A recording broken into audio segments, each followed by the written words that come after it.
Hi, my name is Michael. I'm on the finance team here at the Daily Grace Co. Sometimes it's so easy to get caught up in the busyness of life that we tend to lose focus on what really matters.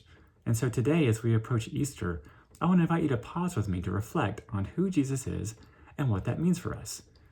Today in our Lent Bible reading plan, we read John chapter 13, verses 1 through 17, when Jesus washes the feet of his disciples. Now, this passage serves as the quintessential example of servant leadership, how true leaders don't lead for themselves, but they lead for the benefit of those they lead.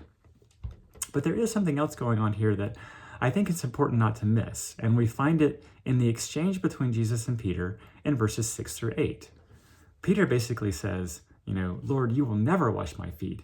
And Jesus' response is kind of strange. He says, unless I wash you, you have no part with me. Well, what is Jesus talking about? What is he saying? Well, he's actually talking about his crucifixion and resurrection. The humble act of service of cleansing his disciples' feet is meant to point forward to the ultimate act of humble service that he's going to perform on the cross just days from this event, when he will willingly shed his blood to cleanse his people from their sin.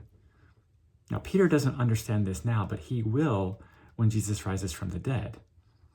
Unless Jesus goes to the cross and gives his life, Peter can have no portion with him.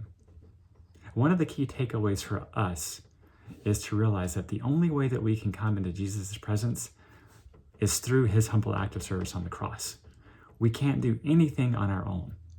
Now, once we have received that gift of cleansing of sin by his humble act of service, then we absolutely should follow his example, performing humble acts of service toward others, not because it saves us, but because we already have been saved.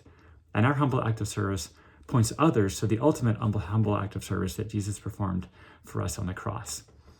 But if you have not received that gift today, that gift of cleansing of your sin by his humble act of service, then our invitation to you, our plea is for you to turn to Jesus and to ask him to do that today.